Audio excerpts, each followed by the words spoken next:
14죠? 네, 14화입니다. 네, 반갑습니다. 저 이번엔 좀 일주일간에 중요하지 않다고 생각하는, 상대적으로 덜 중요하다고 생각하는 기사는 좀 빼고 중요한 기사들만 간추려서 다루도록 하겠습니다. 예. 네, 3월 26일자 수요일 기사입니다. 네. 대부업체 이자 연 34.9% 못 넘는다. 그 대부업체가 러시앤캐시라든지 산화머니라든지 예. 연 39%까지 그 법적으로 정해져 있었단 말이죠, 이자가. 그쵸, 최고 이자율이죠. 근데 이거를 이제 다음 달 2일부터 예. 34.9%로 낮춘다는 그런 희소식이 되겠습니다. 그쵸. 네. 사실상 뭐 이것도 충분히 높은 이자율이긴 하지만 네. 조금이나마 이제 자기 사업을 대출받아서 뭐 하려는 사람들이나 네. 뭐 그런 사람들에게는 이제 좀 더 희망적인 얘기가 될 수 있겠고, 이걸로 뭐 경제 그 활성화를 조금이나마 꾀할 수 있지 않을까 싶네요. 그렇죠. 그래서 1년에 2번 영업 실태를 게시하게 되고, 그리고 이것을 위반할 경우에 이제 금융위에서 공개를 하게 되는, 그쵸. 네, 이런 제도로 되겠습니다. 넘어가겠습니다. 3월 27일자 기사입니다. 네. 목요일이죠.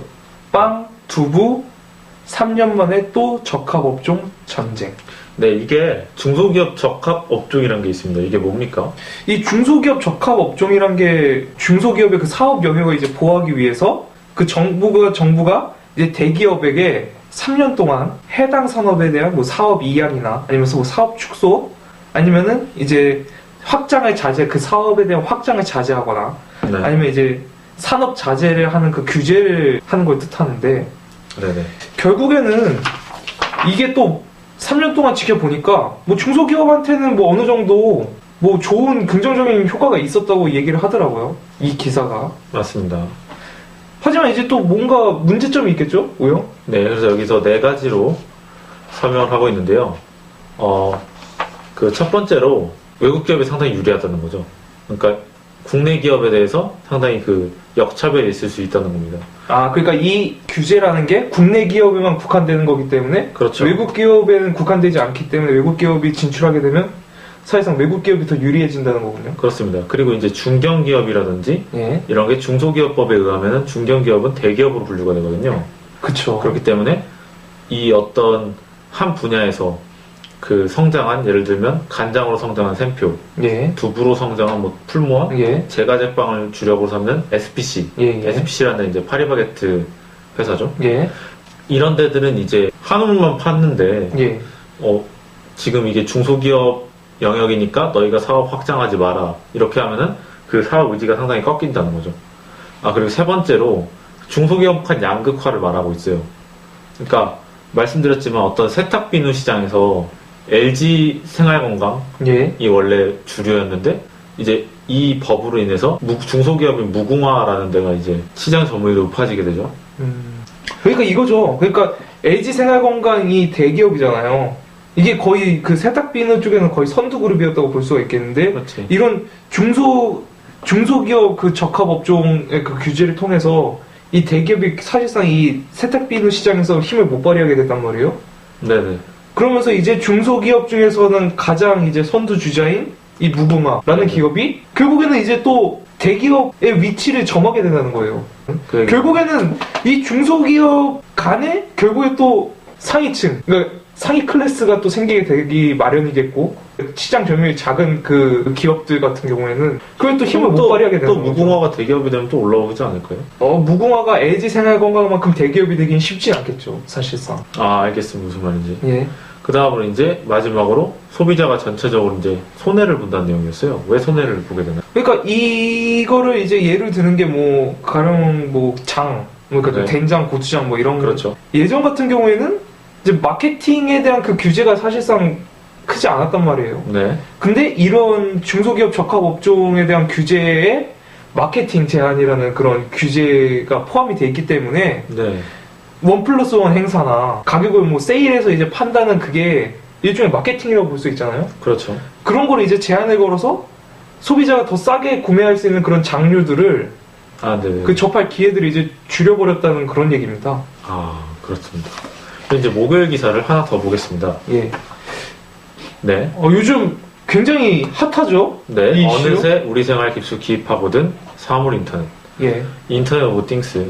예. 줄여서 IoT. 예. 예. 그래서 이제 그러니까 SK텔레콤의 티카라든지 그 지능형 비닐하우스. 예. 그래서 IT화된 그 스마트팜 농장. 그쵸. 그다음에 BEMS라고 해서 그 빌딩 에너지 매니지먼트 시스템이죠. 그 어떤 한 건물의 에너지 전체를 관리해주는 IT로. 예. 그다음에 뭐 고속도로 하이패스. 그다음에 뭐 범죄자들이 차는 전자발찌. 예. 그다음에 뭐 무인 자동차로 대변되는 스마트카. 뭐 그다음에 뭐 병원 시스템. 뭐 스마트 크린. 뭐 아 스마트폰 붙이면 다 사물 인터넷이죠. 그다음에 뭐 구글 글라스라든지. 그쵸. 웨어러블 사물 인터넷. 그쵸, 그쵸. 웨어러블 기기라고도 하고요. 그쵸. 예, 참 이름이 많습니다만.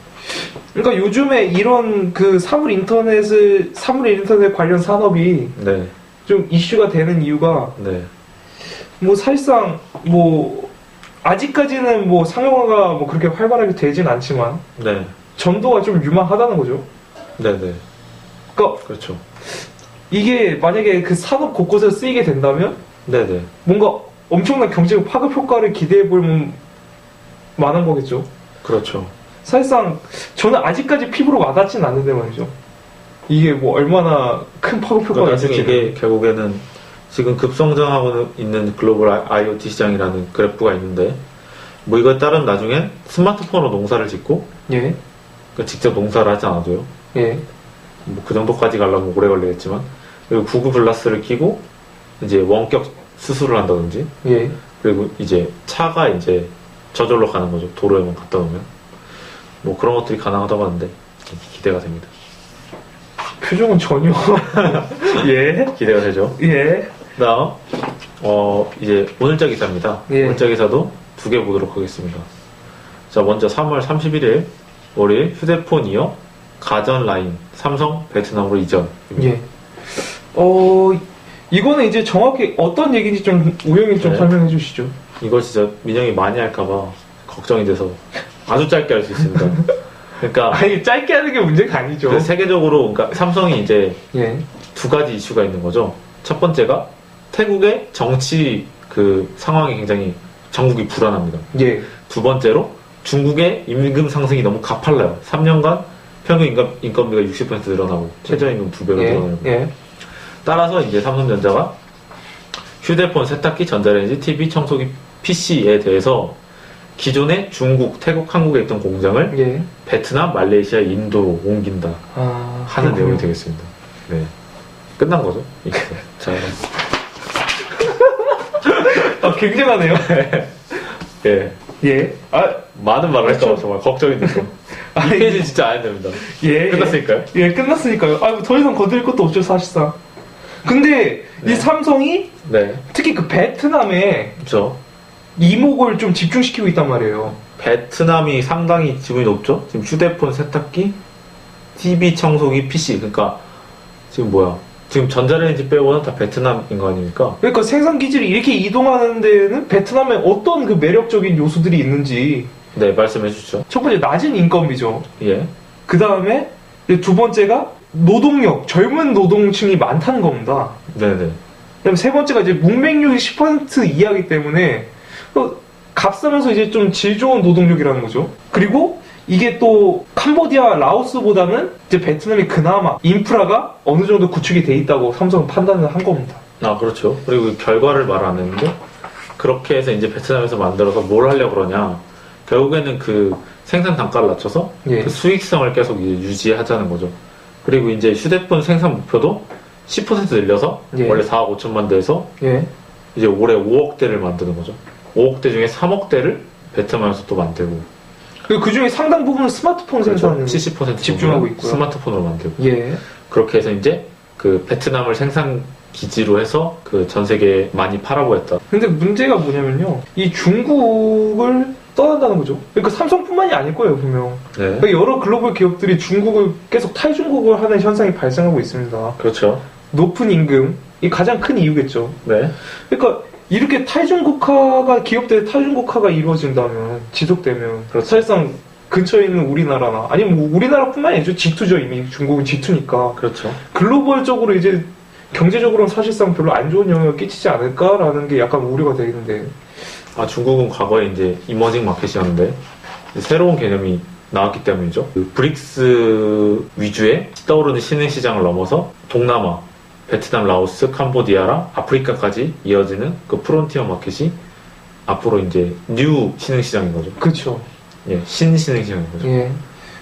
그래서 지금 이렇게 탈중국화, 사실 뭐 탈중국화가 계속 이루어지는 이 마당에 이제 뭐 생산 기질이 이전했다 해서 네. 뭐 얼마만큼의 수익률을 계속 지속할 수 있느냐. 그것도 네. 이제 귀추가 주목이 되는 바이죠. 3월 31일 두 번째 기사 1년 미만 국공채에 큰손들 뭉칫돈 몰린다입니다. 예.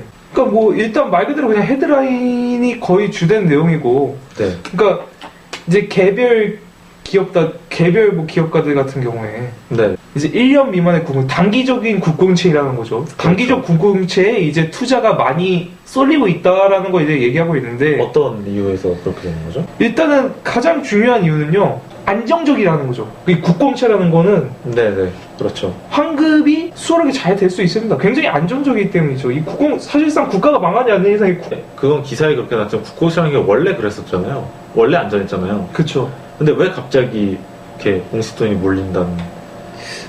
이게 왜 그러냐면요, 기업가들의 그 향후에 대한 그 기대가 우리나라의 경기 정말 굉장히 불안하다고 생각하기 때문에, 네네네.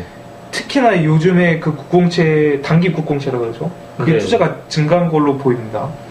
저금리, 저성장 기조가 우리나라가 접어들었다. 그렇게 생각하기 때문이죠. 그렇죠. 그렇기 때문에 좋은 내용은 아니에요. 뭐 그렇게 좋은 내용은 아니죠. 네. 그러니까 이걸 사실상 뭐 여기에 이 투자자들은 워낙 좀 정보가 빠르고 발빠르게 움직여야 되기 때문에, 그래야 수익을 낼 수 있기 때문에, 그렇죠. 이 사람들의 어떤 이 사람의 행보를 보고 나서 우리 경기가 어떻겠다라는 걸 좀 어느 정도 가늠할 수가 있기 때문에 이 기사를 골랐고, 뭐 이 1년 미만 국공채가 뭐 그렇게 수익률이 높은 건 아니에요. 뭐 그래요? 예. 이 기사에 보면 이제 뭐 연 2% 중반대에서 뭐 3% 후반대 그렇죠. 그 수준인데, 뭐 사실상 워낙 지금 우리나라 경기가 뭐 저성장 기조이기 때문에 뭐 이 정도라고 해도 뭐 그게 어느 정도 유인이 되지 않나라고 생각이 듭니다. 그래서 지금 그 1년 미만 단기 국공채가 작년 말보다 이제 17% 정도 펀드 잔액이 늘어났다고 하고 있고, 올 들어 매달 1조 원 넘게 불어나고 있는 추세라고 합니다. 예, 엄청난 수요가 몰리는 거죠. 그쵸. 오늘 리와인드 노믹스 어떠셨나요? 뭐 정신없이 지나간 것 같네요. 굉장히 빠르게 지나간 것 같은데. 마치도록 하겠습니다. 감사합니다.